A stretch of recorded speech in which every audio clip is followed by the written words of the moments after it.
Hey guys, welcome to DevOps School. In this video tutorial, we are going to learn about Docker. It helps us to create, deploy and run applications by using containers. After going through this tutorial, I promise you that the concept and understanding of the Docker will be absolutely clear to you. But before that, let me ask you a few things. Are you dreaming of a career with higher pay and more responsibilities? Or are you ready to take your skills to the next level this year? Then start investing in DevOps School certification level courses which will help you to emerge skills for a wide range of entry-level roles and as well as higher potential future positions. But with thousands of courses online and in classroom worldwide, finding the right one for your career goals can be difficult. You can consider our courses like Agile Developer, Agile QA, DevOps Certified Professionals, Site Reliability Engineering, DevSecOps, and Masters in DevOps Engineering, where you will have access to well-structured, easy-to-follow course content that has been developed and will be delivered by industry professionals. You can join on our training programs globally through online platforms, and if you are looking for classroom workshops, then we have regular sessions available in Bangalore, Hyderabad, Chennai, Delhi NCR, Mumbai and in Pune. Simply compare our many courses, find the one that suits your style and schedule best and start today. Okay, so initially we have had covered about the SDLC, the DevOps and the clear distinction between the tasks of the dev team and ops team. So we are going to talk about the usual life cycle of a developer and an ops person. So a developer's job is to come and write the code and move away. Okay, but the ops team is where their task starts. Like the moment developer starts saying like, okay, fine, he wrote the code, he pushed the code to the Git, and that's it, his job is done. But the scenario is changing now, because a developer's machine will be having different environment, and the environment servers will be having different environment, which will be maintained by a separate team. Okay, and that team will not be aware of it exactly you use inside, where that application will come in the QA, prod, or UAT environment or not, because it will not be highly cohesive with the new environment which is going to run, which is not the developer's machine. So we have this dependency problem, we have the environment problem, we have configuration problems and all this. Okay. So we'll always end up in the dispute. Okay, fine. Developer will say, I did my job properly. Ops people will say, I'm doing my job properly. My server is running. I don't know why your application is not running. So this is the current scenario which is happening real life. So how Docker is coming into the picture and trying to solve this scenario.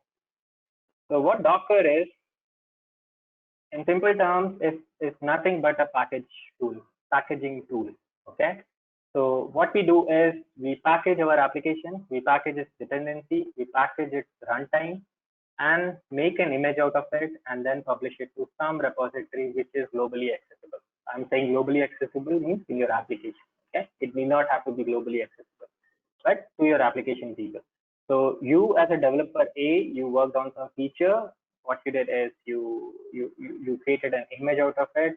You know the dependency, you know the runtime environment and everything. You created an image out of it, and you push it to a Docker repository or Docker Hub or something, whatever your organization is maintaining. Then the next step starts. Okay, so you will tell ops person, or you will have a Jenkins job. They will pull it down and they'll not do anything. They'll not worry about what is inside. They'll just pull it down and start running it. Okay, they do not have to worry about the environment stability and all those things. So Docker will handle that. Okay, so that is one part.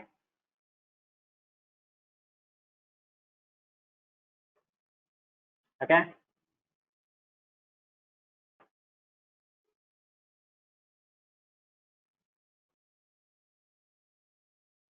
Okay.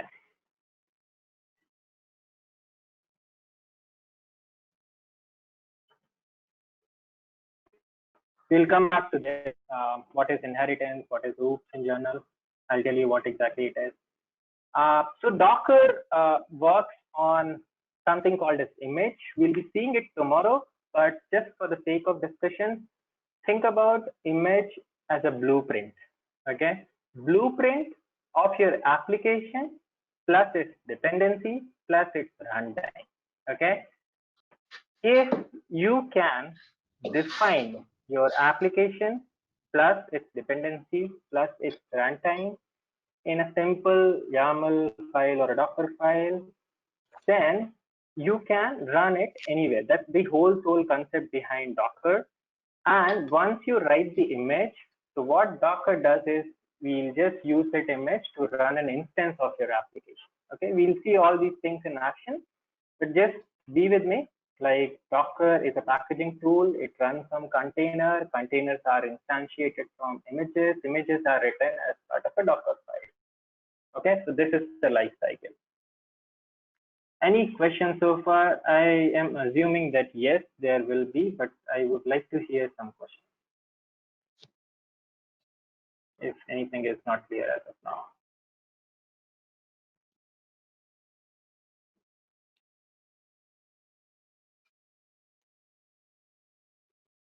Okay. Okay, coming back to oops or inheritance. Anyone wants to say anything on the OOP side? What exactly it is? So OOP stands for object-oriented programming. So there in the OOPs, like we write abstract data types, and the building blocks of any OOPs program is a class. Okay, so class is something which we will write, and at the runtime, an object will be created out of it.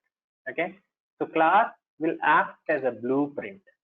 Okay, blueprint for that object. So whatever methods and the properties we'll have in the class, same object properties, methods, and behaviors will be accompanied in an object at the runtime. Okay, so what is the use of OOPs here in the class of Docker? You can say that the image is a class file. Okay, is something which you will write, and container is a runtime instance of it. Okay, so this should be backward compatible. Like, okay, fine. OOPs, you have a class and an object. Docker, you have an image file and a runtime container instance of it. So you can say that it is an object.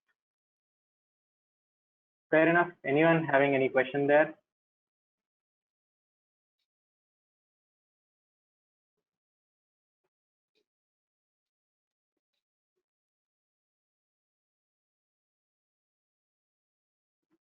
Yes, no. Am I audible? Who am I talking to?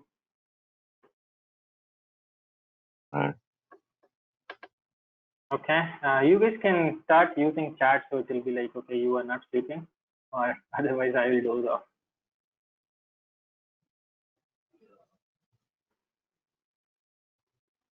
Okay, so yeah, let me ask this question to everyone.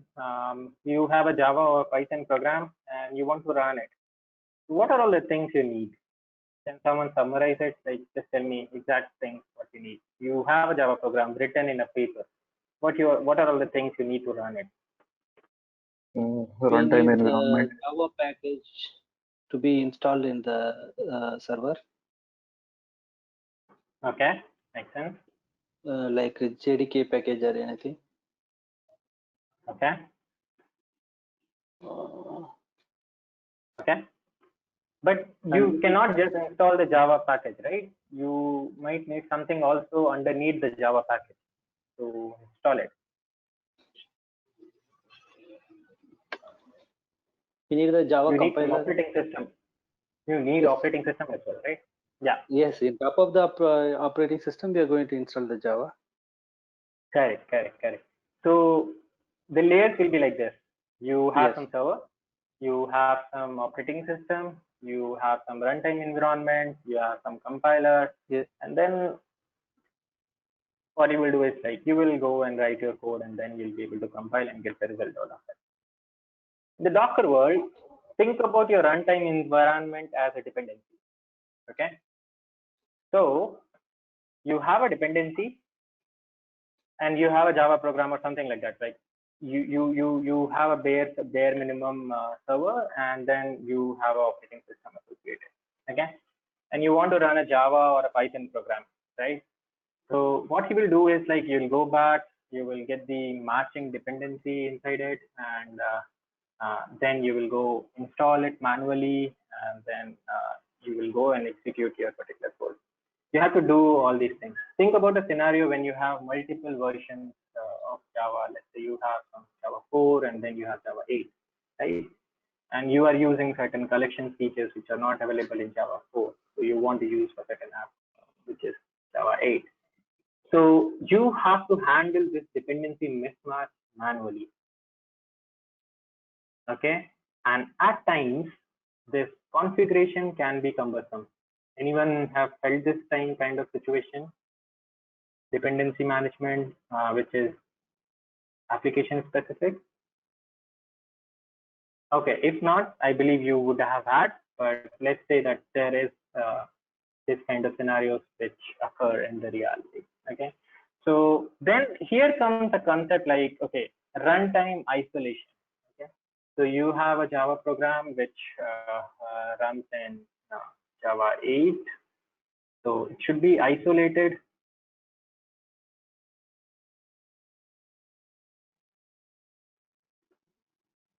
Java 4 program. Okay, so though Java is backward compatible, but let's assume that you are using certain library which is not compatible. Okay, so there comes a concept of runtime isolation, which is something Docker achieves so good that if you have a container A, it does not know anything which is outside of it. Okay, so container A will be totally isolated with container B. Okay, so container A, let's say, will run something as Java 8, and container B will run some runtime environment, Java 4. Okay, and these two will run in silos. They'll not be aware of anything that there is any other environment which is running outside of Java 8. But to the host machine, you can see both of the containers. Like, okay, fine, one is running Java 8 and one is running Java 4. Okay, so we talked about image, we talked about container, we talked about runtime isolation, and we talked about dependency problems and all those things. Let's talk about something on the Docker side. What is host? I use the word here, host machine.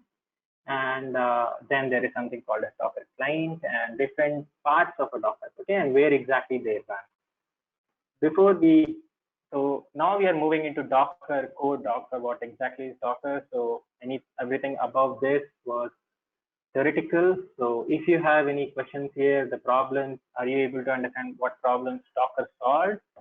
Do let me know. Do message me on chat. If things are not clear, we can quickly circle back.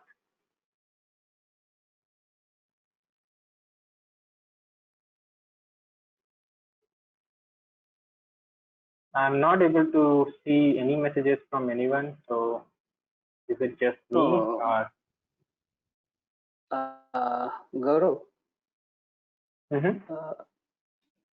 I want to know you explained about the one application which is the dependency of Java 4 and another one is Java 8. If we you try to say that we can isolate both separately and we can run the program, right? Yeah. This is what I have understood. Yes, perfect. That is what I try to convey as well. Okay.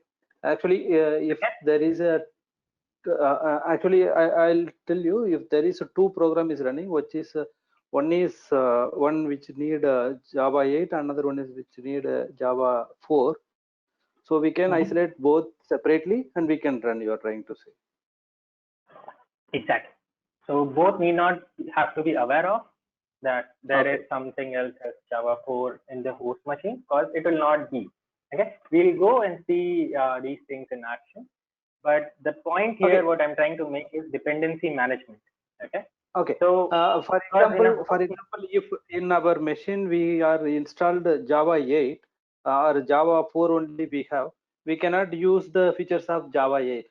So if we are using this container, we can we can isolate separately. That is the point which you are trying to say. Okay. Yeah. So you understood it correctly. Thank you so much. Anyone, anything else? So taking a step back, not just Java 4 or Java 8. The problem which I was trying to highlight is the dependency mismatch. That is the bigger picture here. Okay.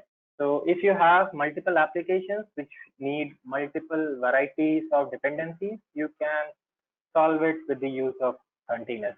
Okay. Because take an example. We have our front-end app which runs in Angular, which uses Node dependencies, and then we have microservices which use Spring Boot and Spring Cloud dependencies, right? And both run on the same server. So that's where things come into the picture, right? Okay. So till here we talked about DevOps, SDLC, and all those things. Now we are going to talk about, okay, fine.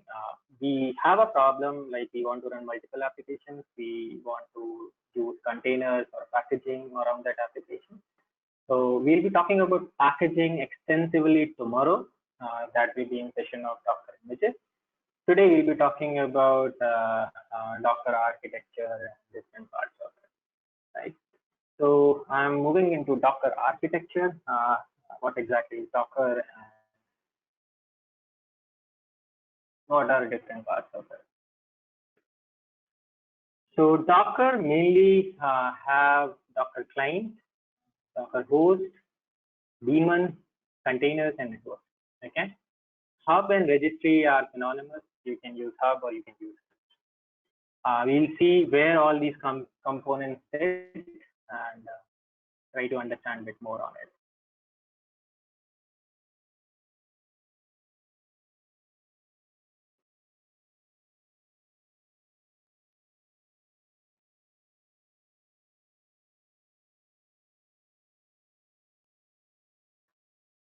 So consider this as a server or host machine in Docker terminology. Okay, this host machine will have a process running on top of it. In the Docker world, we'll call it Docker daemon. Okay, this service is responsible for caretaking of all the containers. Okay, mind you, I'm saying caretaking, right? So if a container is not up, this process will go and create a new instance of it. Then we have something called as Docker registry or Docker hub, something around it. You can have your own custom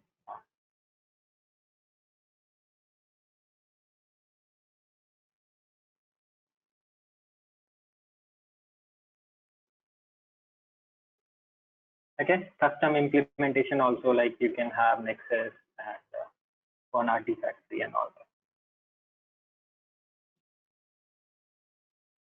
that. Okay, so here inside this host machine, you will have one more part.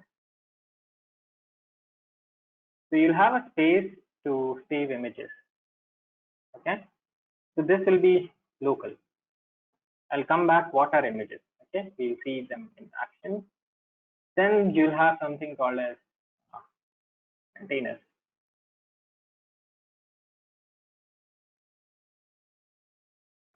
You'll have multiple of these. Okay, so how the flow works? So we have daemon, we have image repository locally, and then we have something over the internet or reachable from the local server. So this is one thing, and then we will have something called as Docker client. Okay, so Docker client can be inside or can be outside. Okay, so for this session, you'll be having it inside. So what happens is, if you know a bit about Kubernetes, so it's exactly the same structure. So this guy will talk to the host machine and give all the instructions like Docker run, Docker prune, Docker system, and all those things. The Docker daemon will be the recipient of that command. It will receive that command. So let's say, for the sake of discussion, we are saying like, okay, Docker run Python 3.8. Okay, take this as an example. So Docker is the client, run is the command and this is the image name. Okay, so I'm just trying to tell you the flow here, what exactly happens. So bear with me whenever you run a command. Just acting a bit weird.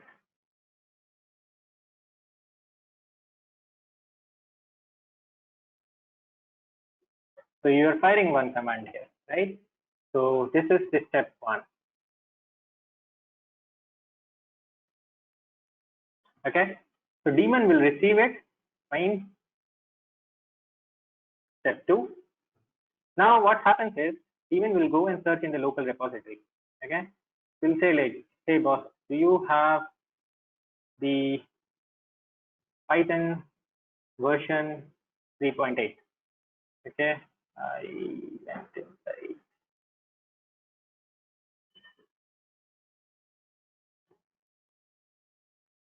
Step three.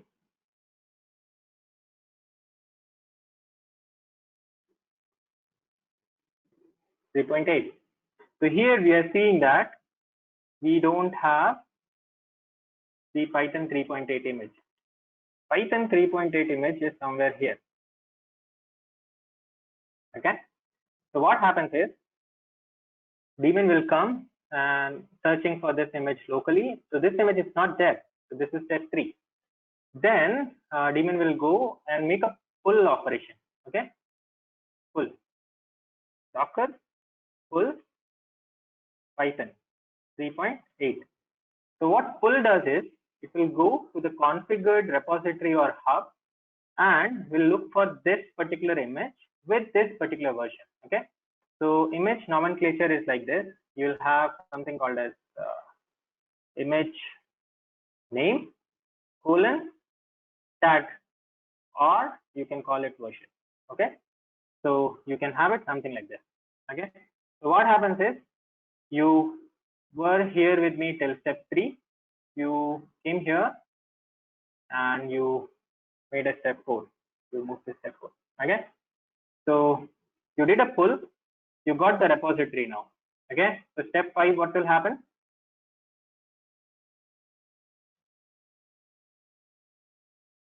Step five, Python 3.8 saved locally. Okay, now what happens is daemon will get this Python 3.8 version and will instantiate a container out of it. Okay, Python 3.8. Let's call it C1. Okay, this will be step 6. Okay, so what we did, we used Docker client, we connected with the Docker code.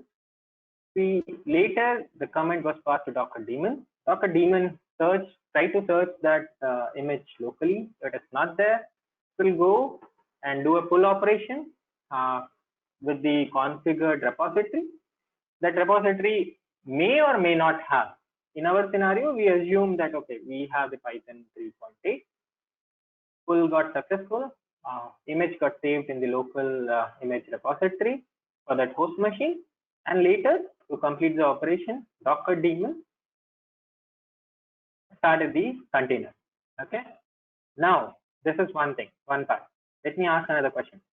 So this time I'm firing again. Docker run Python 3.8. So will the step 4 and the 5 will happen again? 4 will not happen again. Okay. And the 5 will happen because the daemon will go and search it in the local image. Okay. It will technically speaking, 5 will not happen because at the third step, so it will ask, okay, do you have Python 3.8? Yes, and immediately everything will stop there and a container will get instantiated. Yes, okay? yes. So what I'm trying to tell you here is it's pull once and use a number of times.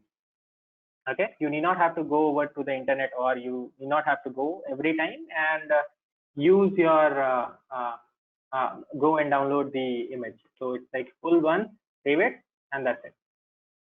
So there are other jargons around it, like you have to version your images and tag names accordingly whenever you are pushing your changes incrementally. So if you have not tagged this image as 3.8, and let's say you were referring something as 3.9, which is not there and referenced properly, so you might run into some issues in the sense like you will not be able to get the desired code out. So you have to version your images correctly, properly, promptly. So this happens in the custom made images. Okay, so this is one official image. So we were using Docker Python 3.8. So this is one architectural diagram of Docker along with the dry run of an image of a command. Okay. Any questions here? Anything you want me to cover again?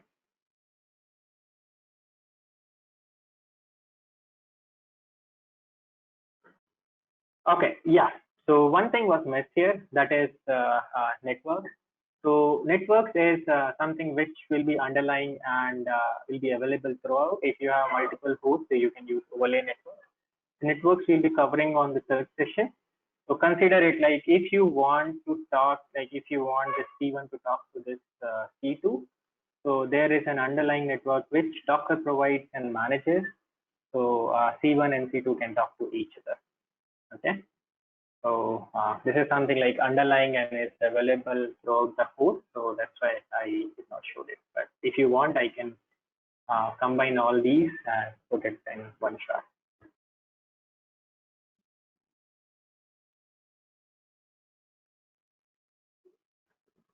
Okay, no questions. So in this section, we'll be talking about one host and a client setup. That's one part. The other part which I want to talk about is a container has its existence only till the process inside it is running. Okay. The moment the main process inside it is closed or dies or killed, the container loses its existence. Okay. So this is something which I'm telling you now. We'll be facing it n number of times during the course. So just keep this in mind. Okay. We'll be talking what is main process, what is killed, what is died, and container and all, daemon and all those things. But just keep this in mind. In the container world, there will be something called as main process, with which you will create the image. Like when you create the container, what should be the process which it should start first. So if you do that in the Docker files, when you create the container, you'll have it up and running. If let's say you went inside and killed that, the container will lose its existence. Okay, we'll see that in action. Just remember this. This is one basic question which is asked a number of times. Okay, so cutting all the first here, the three things which you need to be aware of thoroughly for the interviews or for your day-to-day job is images, containers, and the networks. Networks talk about how containers can talk to each other. Okay, images talks about how you can create containers. So all these things are interdependent, and make sure we have thorough understanding on all these things. So we are moving to 17th point now. So what type of versions are available for Docker? So there is community, there is organizations which act supports and all those things. You can quickly go back and check all these things in the their website. I have some links here. So if you guys are using Windows, you can choose the Windows onboarding link, CentOS, Debian, and Fedora. Likewise, and for the sake of discussion, we are going to install Docker in the Ubuntu now. So we are going to move to now terminal. So far, we have discussed some interesting stuff. If you have any questions, we can talk about it.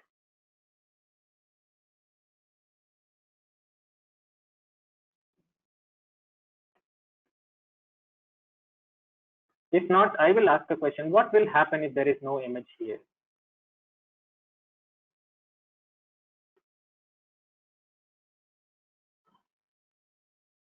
Let's say I fired the version as something like 13.8. So what will happen? It won't. It will tell like there is no image available like that. Okay. Okay. Makes sense. Raj, you were going to say something? Because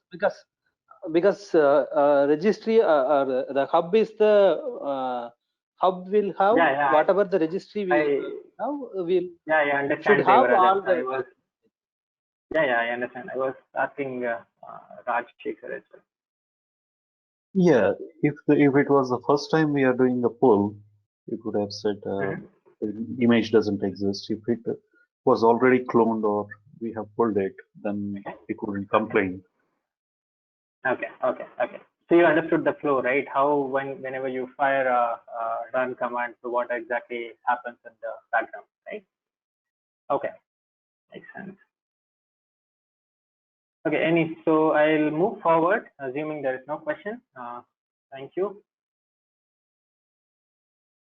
So yeah.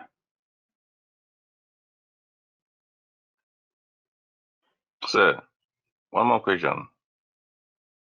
Hello, yeah, sir. Please. Sorry, taking you back.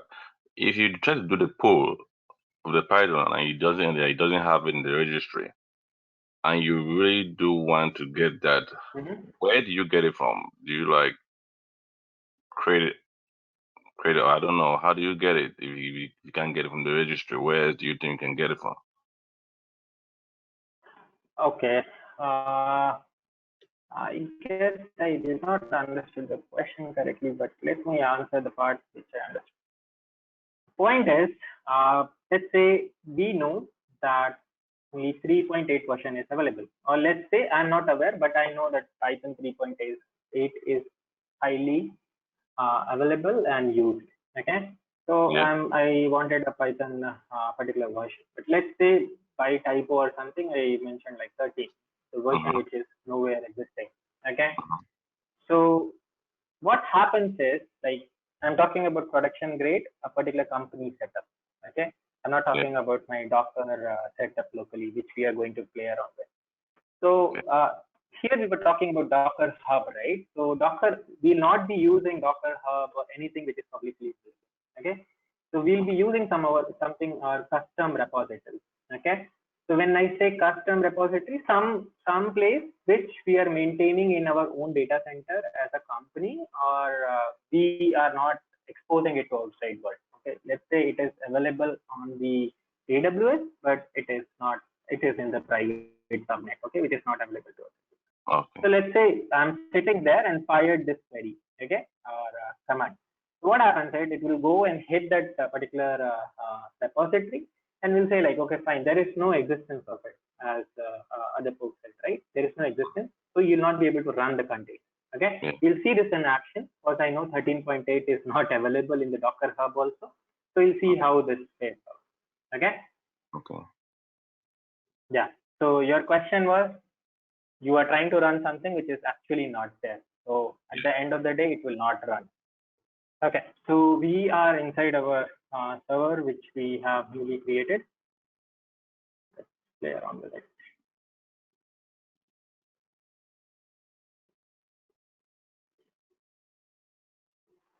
Yeah. So if you want to install the Docker first, so before that, what you have to do is, though we know this is our new server, we will first see if any of the previous versions are there or not. We'll first go and clear it off. Tell me this, if you're able to see the top line of the screen.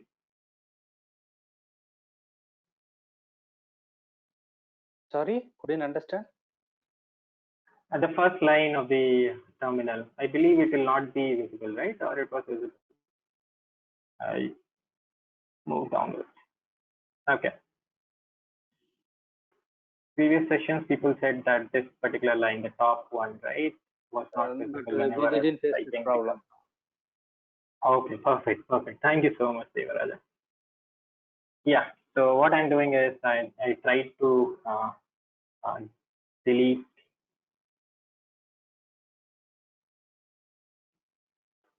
earlier versions. So they are not there. We know that they are not there, but it is a good habit to do this. Now I'm trying to update the package manager here. So I'm doing that. Switch. I'm trying to update the certificate managers, which will give us liberty to install some other registries as well. So these are some steps which you will be doing every time. I noted them down because many a times if one misses anything, so you will have some issues at least in the Linux. For the Mac and for the Windows, these are there are exes only. So you may not have to worry about it.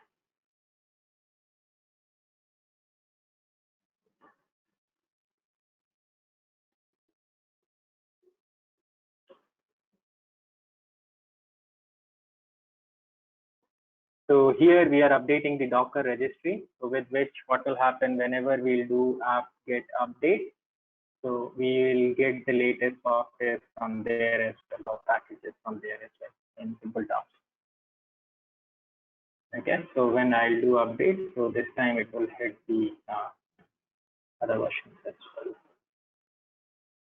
well. Now here I'm installing Docker Community Edition, CLI, and runtime environment container-D for it. Okay, so Docker also uses runc and container-D as its runtime environment.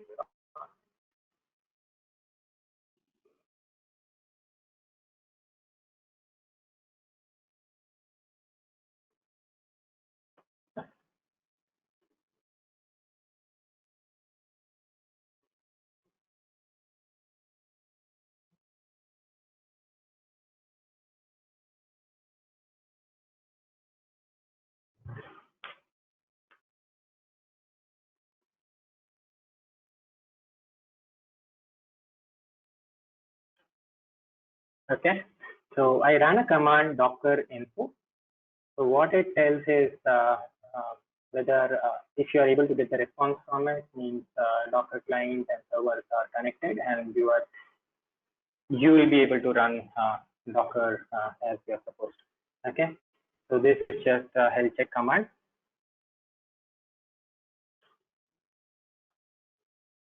Okay, so I ran all these commands to install the Docker. I'll be sharing all these things either in the mail, or if you want, I can shoot a blog post as well.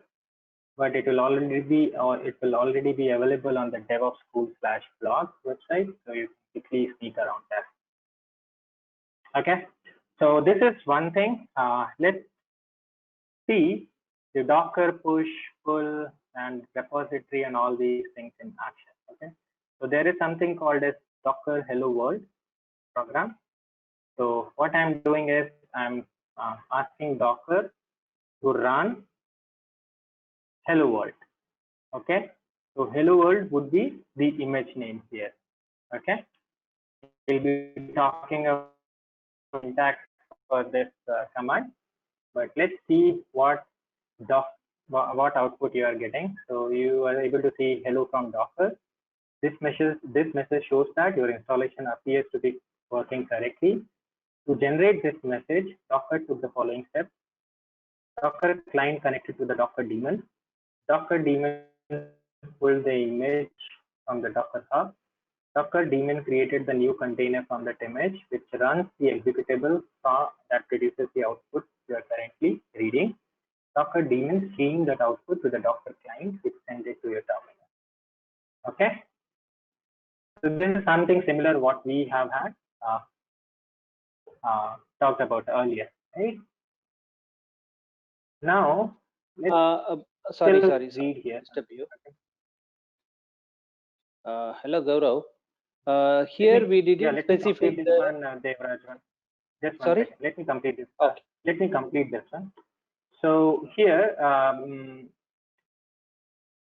someone asked me like, what will happen if it is not there? So what happens? See, you can see here, unable to find image hello world latest locally. Okay. So then what it is doing is it is pulling the hello world from certain repository. Okay. Then pull got completed, after which you were able to see some SHA algorithm, that's SHA-256, and this will be used to check the health of your image, mean signed image. Okay, so whether it is corrupted or someone did something in between. So if these two things like digest are not matching, so it will not be allowed. It is part of security. We might be able to cover it at the end of the session. But meantime, just think like it is some kind of health check. Okay. After which you will see that, okay, downloaded newer image, hello world latest. Okay. So here there were certain parts of it. I just gave a command like docker run hello world without any tag. Okay. So when we don't specify a tag, it will automatically be assumed as this command. Okay. A latest tag will automatically be added to that particular image. Okay. So this is one thing. The other things which I wanted to talk is, I gave a docker run hello world. Okay. But I did not talk about from where to download this file. Okay. So as we have installed the community edition, so what happens is repository will automatically be configured to the Docker Hub. Okay. So where is that repository? What is Docker Hub? Let's just quickly sneak around it. Okay. I'll come to your question, Devraj. Just give me a couple of minutes. To get our channel membership, click onto the join button, select the 3D99 plan and grow your skills immensely. Okay, so this is my own repository segment, but let's search here. Hello.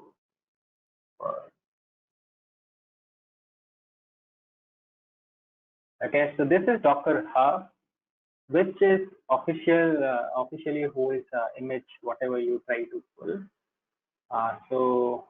This is what something was ran. So instead of Docker pull, I gave Docker run, so which inherently goes and triggers this command whenever there is no existence of this particular image, that is Docker world. So when I'm talking about image and you feel like you don't know what exactly is an image, think of it as a git clone. If still git clone is alien, so we can think about it. You are trying to run an exe which is not there in your system, or a DMG file. If you run math, what you have to do, you have to open the website, download that exe or DMG first, and then do a double click on it.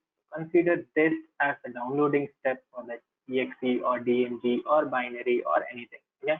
So this is the place where you will get all the Docker images which are available on the Docker Hub, like publicly available. Here you have two favors, publicly and private. Private means for the organizations which don't want it to be exposed to the outside world. Okay, and we'll have private repos as well. So this is one part of it. Okay. Now coming back to the other thing which I want to talk is Docker info again. Okay, and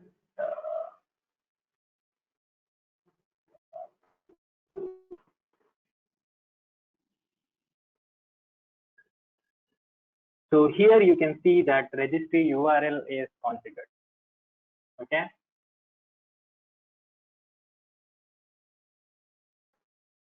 Let's go back to the Devarajan's question. Yeah, Devarajan, please tell me.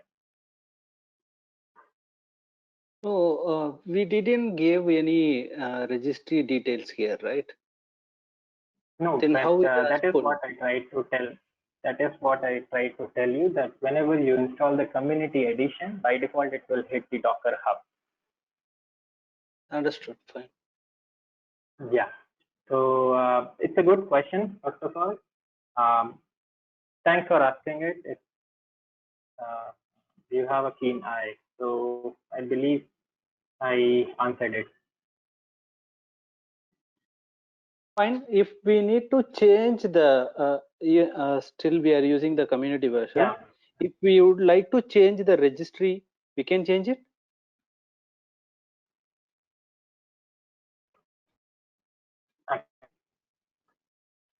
Okay.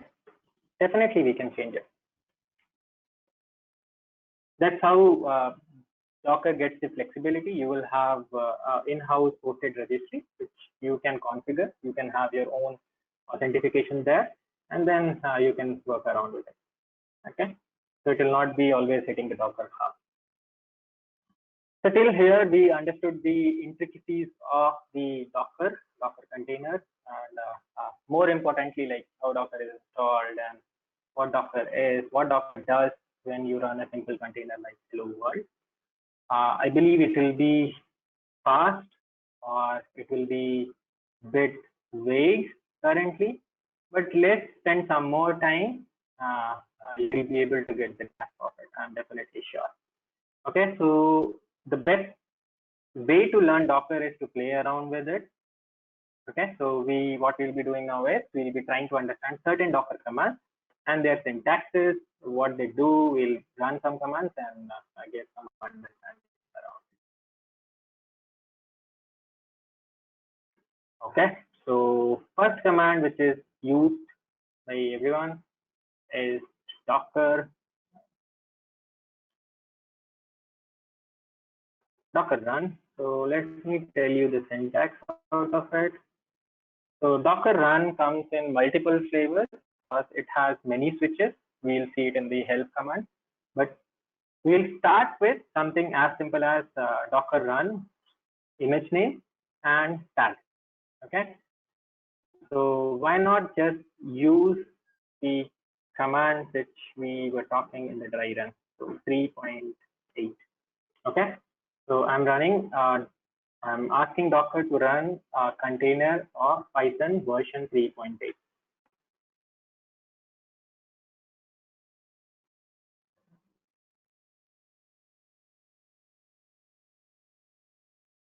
Okay, so here there are certain things happening in the background. Let me give you exactly what is happening here. So Docker images are made up of layers. Those layers will have certain digests. That digest you can come here and see. So layering is like how the UFS works under the hood. So you will have certain dependencies on this layer, certain dependencies on this layer, similarly. So let's say this is going to be a bit advanced, but let me just say it here. Let's say you have changed something on this layer. Assume that this is from where everything starts, and you change something here. So what will happen in the image section, we'll see that these images need not have to be downloaded. These layers need not have to be downloaded again. Only this will be built again, and these two will be downloaded again. Okay. So this caching concept comes into the picture, which is very interesting. So when you will see it in action, let's say you ran a container that is 3.8 version, you went inside and created certain components there and created an image out of it.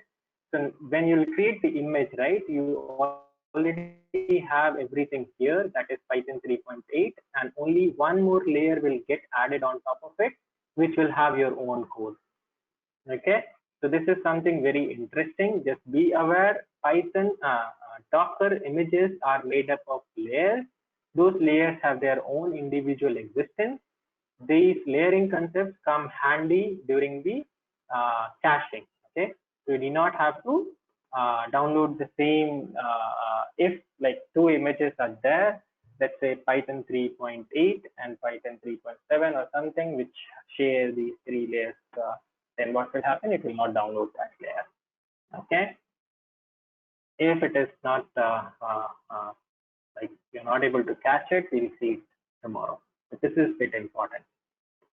Yes. So now what we did is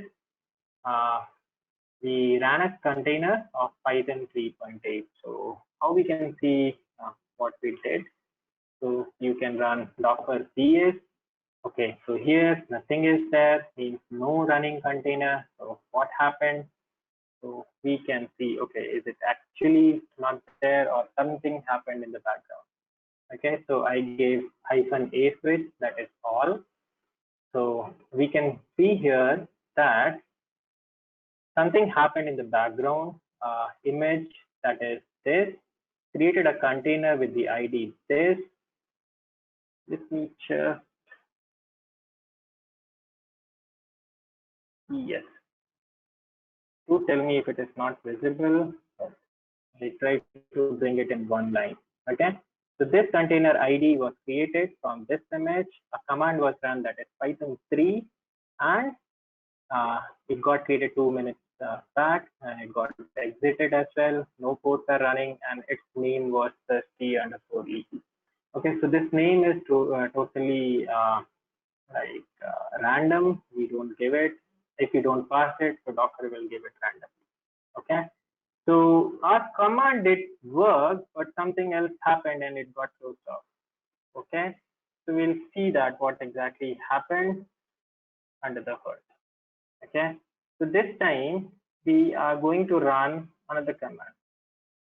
Okay, we are giving 3.8, and this time I want to go inside the container when it is running.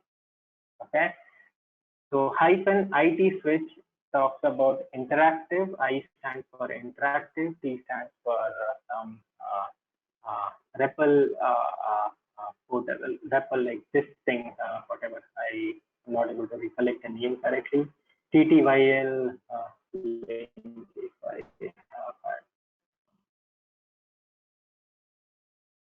Sudo TTY terminal. Okay.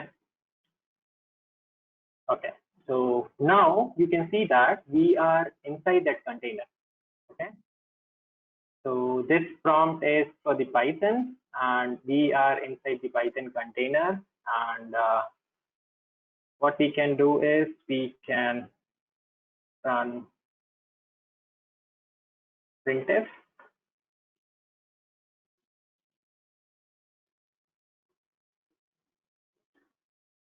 And what you will get is printf is not defined, pardon me. You will see hello world. Okay, so we are running Python inside a container without doing anything, without worrying about the Python env environment or configuring it or anything. Let's see something else as well with the Python container. Okay, I exited from that container. Just mind you, I exited from the Python container. Okay, what I'm going to do now is I'm going to do a docker ps again, and there is no existence of it. I'm going to do like docker ps -a. You saw that, okay, fine. A container was created and it got exited some 17 minutes back, name something. But what happens? If you remember, I said something like if main process inside the container exited, the container will exit. Okay, so something similar problem we created here. Let's go a bit deep here and run something else. So we are again going to run the container, but this time we are passing a particular command. Okay, so the flavor which we are trying now is we are using a docker run image name version, and then we are passing command to run during startup. Okay, we'll talk about it, what is startup, what is command to run, and all those things, but just be here with me. So this time I am asking Docker to run a container from Python, but instead of running the Python 3 command, which you can see that we have not passed by any chance. Okay, so if we have not passed anything while running the container, it means that should be coming up from the image or image file, or in the brute language we can say that class like let's say if you're creating an object, so this should be coming from the class. Okay. So this time what we are doing, we are passing a particular command. Okay, create the container, but I want you to run this command. Okay. So this time, if you see that my prompt got changed. Okay. My prompt is something like this. Okay. Now, what I'm doing is, I'm going to type who am I. Okay. So he's saying I am root. Fine. What is my host name? So my host name is something like this. Okay. You can check the processes running inside it. So I am running just the bash process, which is this. Okay. Now, if I exit this,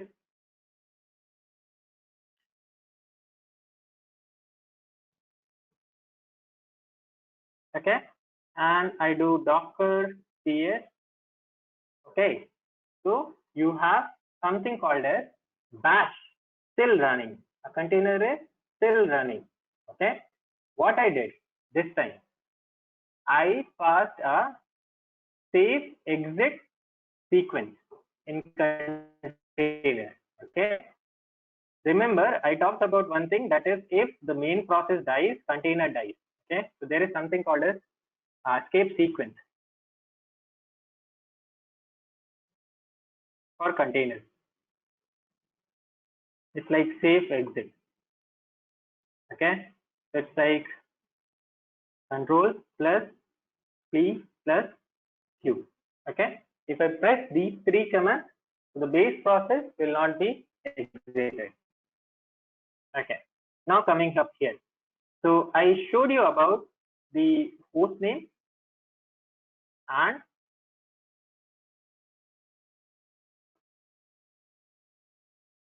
so here I showed you host name. How I can see the host name? Because now I'm back to my Ubuntu box. Okay. I'm not inside any container. If I type host name here, I'll get my internal IP address. Okay. And if I type who am I, again, I'll get the root because I'm inside in sudo mode. Okay. But there is one more thing here. What we can do is we can run a command called as docker inspect, and we can copy this ID. And we can see this and enter. Okay. So what this command tells you is the particular instance details of a container. Okay, so what it is, if it is having any volume, what memory, and also the host name. Okay, so IP address is there for this container, and let's go from the top and see if we can understand anything here. Okay, so path is bash, and also you will see the same bash in the cmd command later. Okay, and you can see that, okay, fine, the state, what state it is in, it is currently running, and is it paused or anything like that? No, it is not. What image it used to start the container, what is the host path, like where exactly it is saving its host name and data, which is getting from the Docker driver for the network overlay, networking, and also for volume storage. Then you will also talk about the other parameters, which I will strongly recommend you to just have a look. There are many parameters which will not be using most, but it also it's good to read all these properties, whatever you are having. And remember, these things are just for one container. Okay, it will be highly good for the debugging purpose. So CPU, memory, if you have any limitations, you can put it here.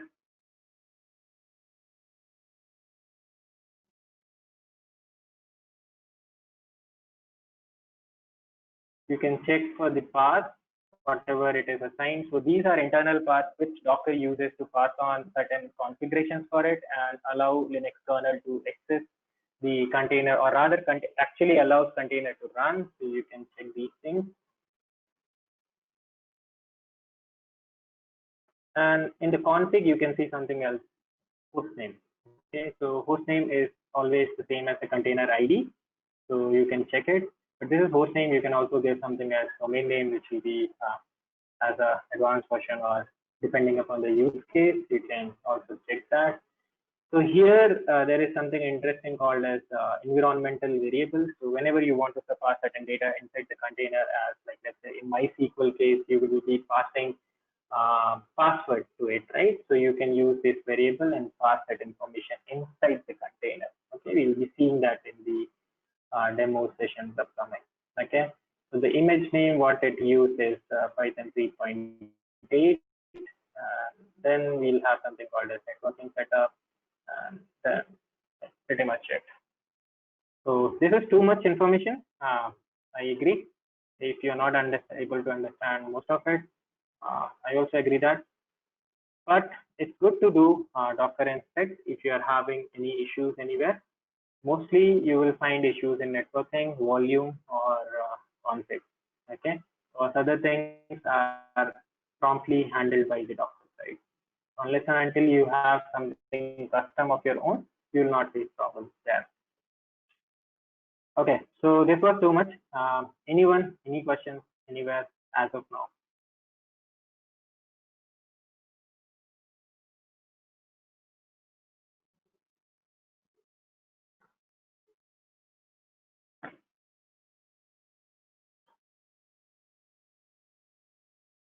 Okay, makes sense.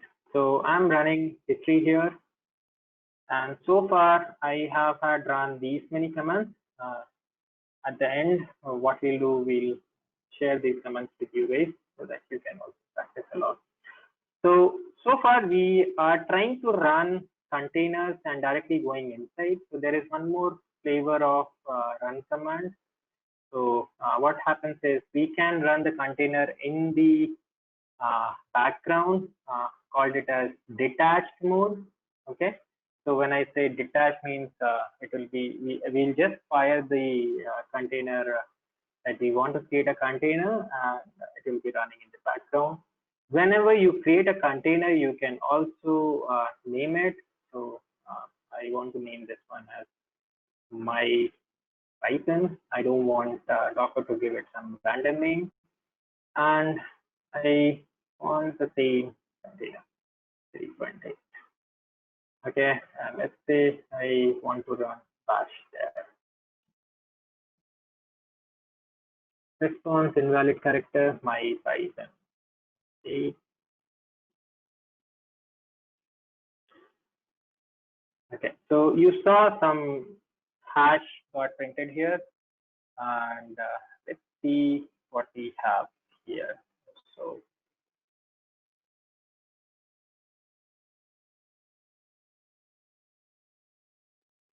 I'm running Docker PS. So here you can see we have our container my Python, and it is running bash. It's being created 19 seconds ago. Status is up, and this is the container ID. Okay. So this time we still have our prompt. We are not inside the container, but our container is running. Okay. So this is the mode. Mostly we'll run our container. Okay, in the detached mode. So think about this scenario as you have a microservice, you Dockerize it, you have an image of that microservice. So what you will do, you will just come and run it like this, okay, in the detached mode. So what I did is Python Docker run Python ID, likewise.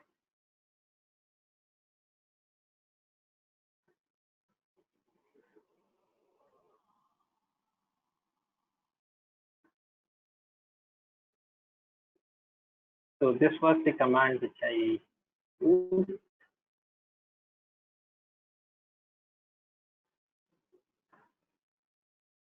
Yeah. Now let's say you have this scenario. Okay. Now what will happen is you want to execute certain command inside that container, right? So for that kind of scenario, we have a command known as docker exec. Okay. So what it does is it will go and execute. So it uses two parameters. One is the container ID, as this command will only be executed against a running container, and the command which you want to execute. Okay. So let's try to see that in action. Docker exec. I can pass -it if I want to have the shell, like if I want to interact it both side, or if I just want some data from the container. In our case, let's say I want to run PS. Will I be able to? Yeah, I was able to. So I got the output of the PS. Like, okay, PS command only ran in that. Okay. So likewise, if let's say I want to see there in that container, okay, I just want to see something else going parallelly there, and I'm inside that container now. Okay, check the IDs. Okay, so this container was running already. I did not do anything. I just went. I wanted to go inside that container. Think of it, if something is already running, some microservice, you want to check something inside it, some data which is created, you can quickly go there and get the necessary details. Okay. So here you can see I press the escape sequence. And you can see that my Python is still running. Okay. So far, what all we have checked, we have seen the Docker run, we have seen the Docker PS, we have seen the Docker PS-A, we have checked the different versions of the run command. We also know how to interact with a running container with the exec command so far. Okay. We also know how to install Docker. Now, there is something called as image, like how images can be created. Okay. So images can be created by two ways. One is from the running container and the other one is from the Docker. Both we'll be seeing tomorrow, how we can create image from the running container. Okay. So this is one introduction to the Docker, plain Docker.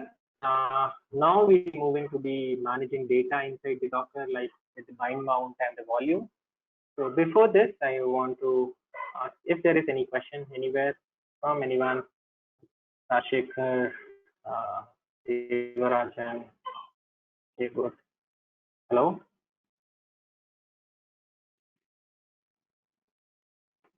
Hello. Yes, sir.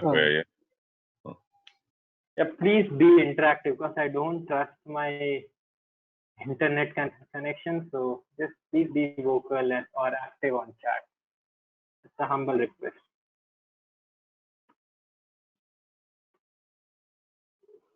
So Sherwood, okay, so any questions? Huh? Sorry, I thought Sherwood was going to ask a question. Otherwise, No. I'll ask mine. No, I'm fine. Okay. Gaurav, we were talking about Docker daemon. We haven't gone into, means I haven't dealt with it in the past either. Is there a configuration file that defines the behavior of the daemon? And we are installing the Docker CE. Is a Docker daemon getting started when Linux boots up? Is it getting added to the run level? Is there much of customization we do to the daemon? Okay. Yeah, so the questions whichever you ask, yeah, we have the configurations and not only daemon side this. I believe Devarajan asked the question like you have not configured the repository from where it picked up. Okay, so all these configurations, yeah, we do that. If you want, you can also configure the switch where Docker daemon will start on the boot up. or you can also configure it with a CI job. Like whenever your server is created, you can have the template which starts the Docker daemon or install the Docker daemon. Okay. Yes, you can do that. If you want to talk about, if you want to see where it is configured, I can show you tomorrow. So that I did not add it in the agenda, but if you want, I can do that tomorrow. Maybe it might be so good. We can have config. Okay. Thank you.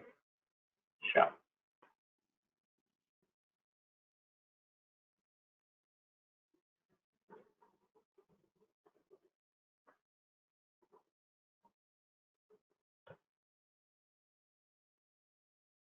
Okay. So far, any other question, Rajshekhar?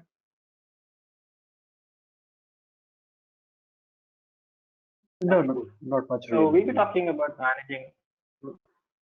Okay. So we'll be talking about Docker volumes now, or bind mount. There are different versions of different types of it, different use cases. So whenever you have a container, right? So you will have a file system and you will have an application area for it.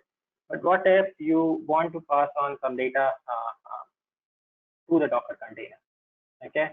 So one way is you go inside the Docker, you install the Git or do a curl and get the data. Let's say you have the data in your local system. So how you will solve those problems? Or are there any primitives available in the Docker world which can help us pass the data to and from the container? Okay. So that's where the bind mounts comes into the picture. So what are bind mounts? So bind mounts are the native file system from the host. So consider it like you have a folder, and let's say you have some images there, and inside the container you are running some microservice which will take that image and convert it into some thumbnail of the lower resolution. Okay, nothing else. So one is that container will go and connect to the internet and get the images from there, or if you already have the images here in the local host machine, what you can do is you can mount that particular folder. Okay, this is one use case where you can use the file system. So this particular type of arrangement is known as bind mount. It is not highly advisable, but can be used. Okay, so it is available. This is available from the very beginning of Docker, and people usually use it to pass on at times the configuration. Okay, but it is also highly error prone, because let's say you have a folder / images on the host machine, and that someone came and deleted it. So then it will create problem for the container. Okay, so we have bind mount for it. Now there is another inbuilt primitive in Docker called as Docker volume.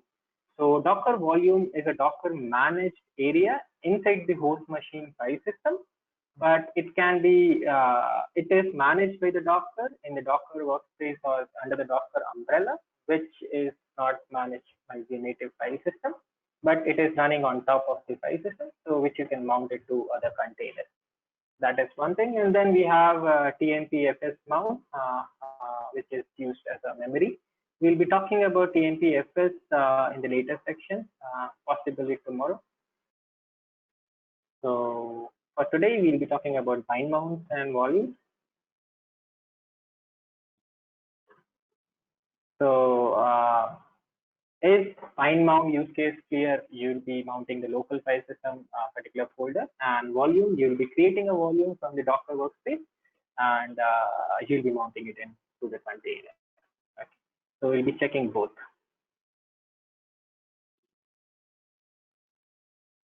So how you can mount a volume? It's a simple command here. What you can do is you can use docker run -it, and then you will use a switch -v, and you will have the host location separated by the colon with the container location wherever you want to map it to. Okay, and then the regular, you will have the image name, and then you will have the tag version. Okay, so it is as simple as that, nothing complicated. So this is for the now what we are going to do is like we are going to mount what about the mount. buy mode? How do you? Sorry, what about the buy mode? How do you access the container using the buy mode too?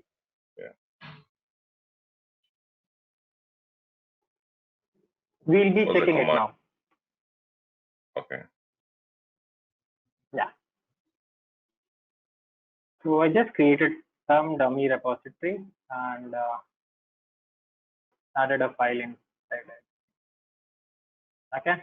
So here, my present working directory is home/ubuntu/file. Okay. So I want to mount this files inside the container. Okay. So what we can do is docker run the and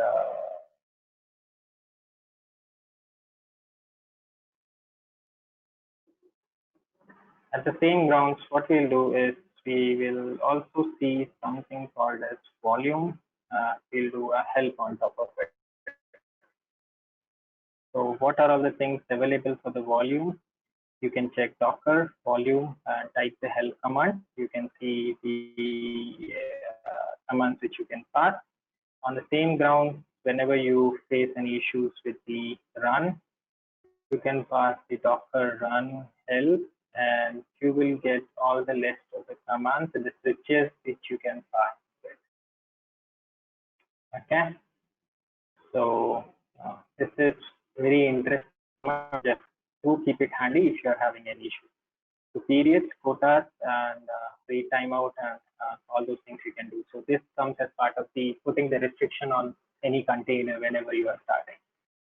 In the very beginning, I talked about starvation. So whenever you are running multiple containers, some might try to overpower the CPU and not let other containers go have their share of memory or the CPU.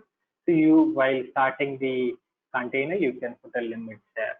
So all these options are available to explore it. So at the same grounds, what we'll do is we will do docker volume create, and I'll name it as my volume. Okay. So my volume got created. What I will do is I will do docker volume, and let's work on not okay. So there is one volume that is my volume. I can also do docker inspect or volume inspect. That's fine. And let me check.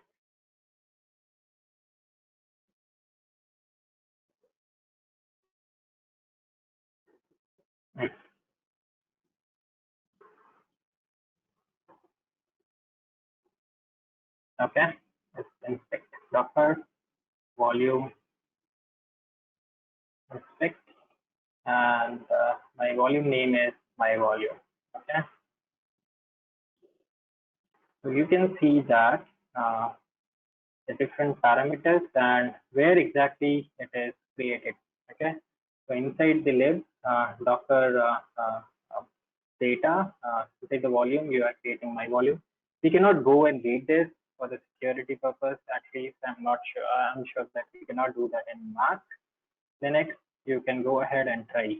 Okay, so this is one of the security features which usually people say that we should not use the volume to store sensitive data. Because if the host machine is compromised, your data is also compromised. At least whatever is running in the Docker, right? So this is one thing which I wanted to show. Okay, so we'll start with mounting the volume.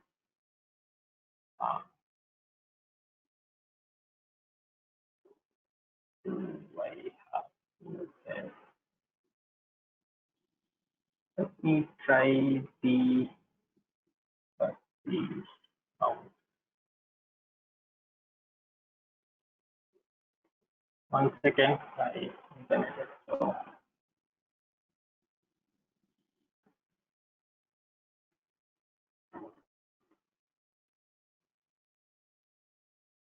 Am I audible? Okay. Okay. Oh snap. Oh, I'm audible. Okay, perfect.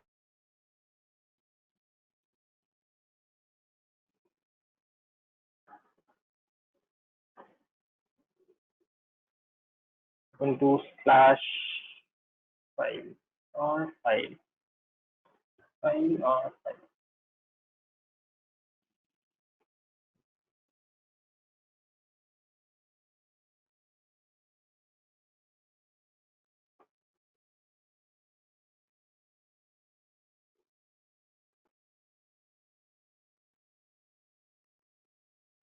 Okay, file.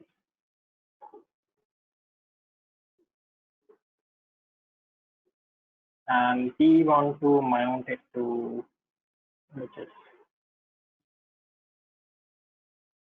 Okay, and I want to run same image Python 3.8, and I want bash this time, and I also want to go inside this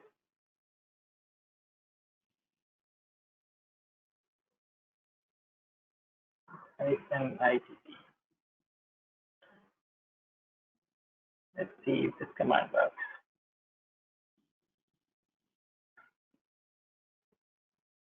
Okay, we are inside the container. Now we can do an ls. You can see a folder images here. If you will go inside the images, you will see some file.txt. So this is the same file which we have had created above.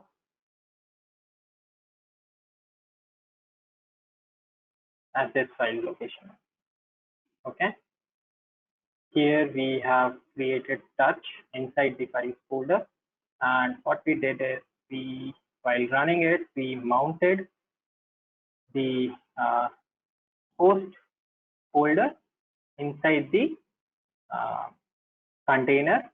And also just one thing, like whenever you are mounting it, so this will be called as mount point. If mount point is not created or not available inside the container when it is about to be run, it will automatically be created.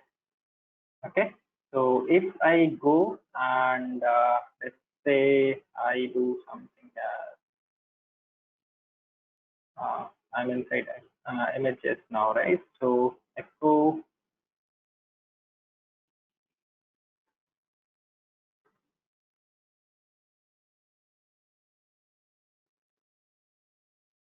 I'm creating another file here,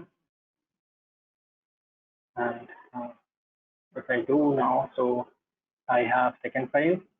What I can do quickly is I can Control Shift PQ.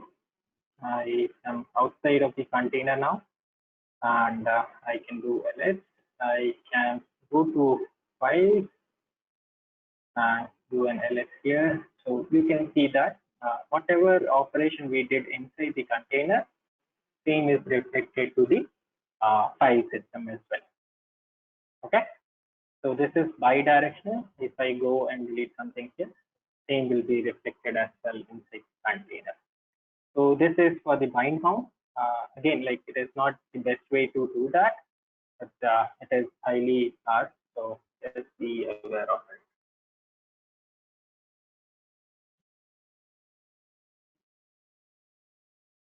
Sharwood, you were asking question on the bind mount. Is it clear now? It's okay, sir. Okay, thank you so much. Then there is one more question on top of it, like whenever you try to mount a bind mount or a volume, and if you want to make it read only, so what you have to do is you have to add a tag here as arrow. Okay, so that will in turn make that volume read only. You cannot modify it on the container, but only read only. Okay, so if you want to attach any configurations or any big let's say you are running Kibana inside a container, okay, and you have some very big log files sitting on your host machine. You don't want to send it inside the container, so you can mount it as a bind mount and do the data there and output the result from there. Okay, so that can be a very good use case for the data crunching job or container. So that's one part of it. Now coming back to the volumes, let's see volumes as well. So we have Docker volume, ls. So we have my volume. Let's do this.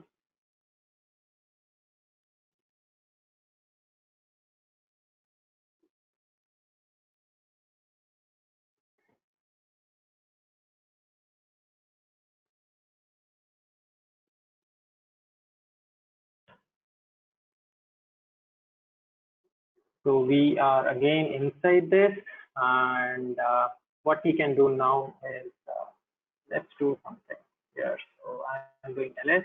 I'm inside the images. I'm doing ls again.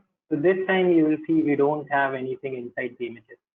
But in earlier case, when we mounted the file, so we were able to see some file and the newly created file here. Okay. So what we are going to do now is again we will do the same exercise. This time I'll say new file. I'm creating a new file for .txt, and there. So what we will do now is we will mount the same volume to another container. Okay. So this is going to be interesting. What I'm going to do now is I want to duplicate the shell. Okay, 1 second.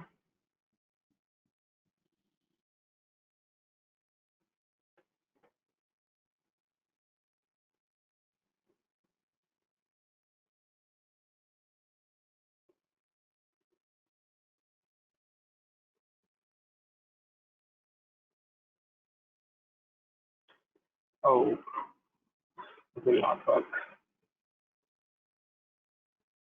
Yeah.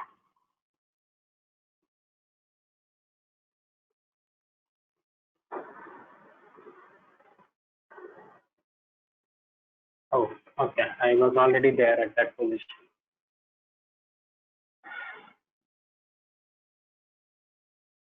Oh, I need to.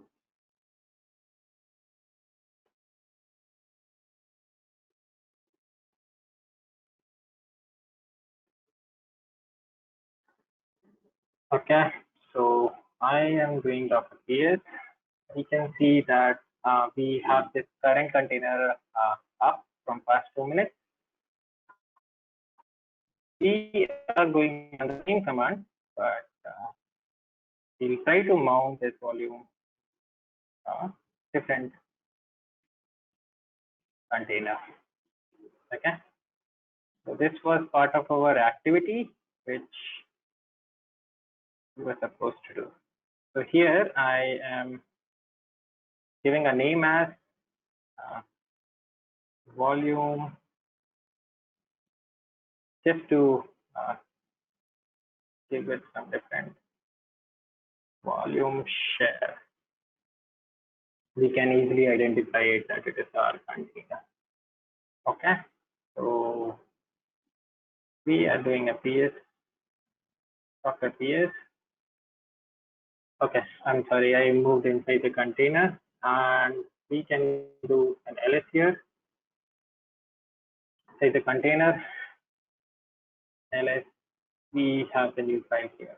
Okay, if I do cat new file .txt, you will see the text. So we can use volume. This activity was to signify or tell that we can use volumes to communicate between two containers. Okay, so any questions here? Anything that you want to highlight? So, Gaurav, if you were to do There is df one thing. command, Yeah. Okay. you go back to the terminal and do df command -h, say. Df minus? H, yeah. Just I want to see how the file system looks. Okay. D. Invalid option. Just H. Yeah. Okay.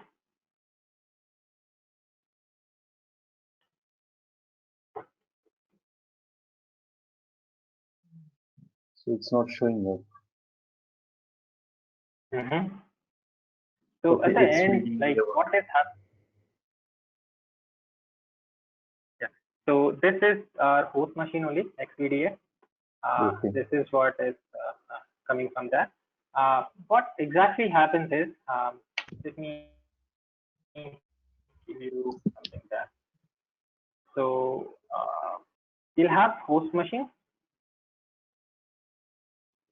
Again, host machine will have some memory. Yes. Then, if we are directly using this stored memory, right?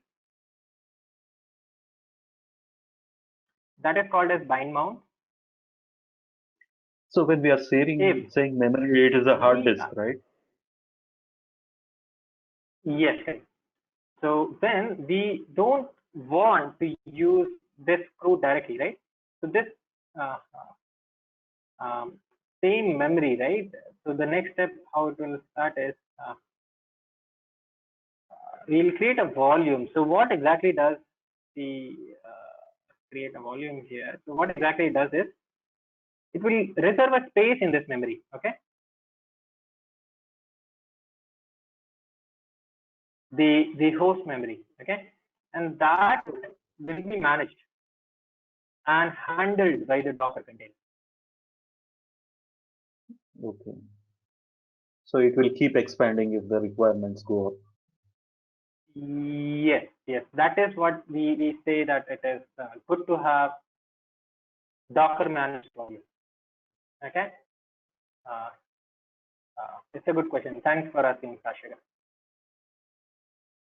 If you liked our Docker session so far, please enroll our general membership for $399 plan to get access of all the parts. Along with that, you can access our other tutorials such as Docker, Ansible, Jenkins, Terraform, Splunk, AWS, Azure, and various other DevOps related premium tutorials with our channel membership.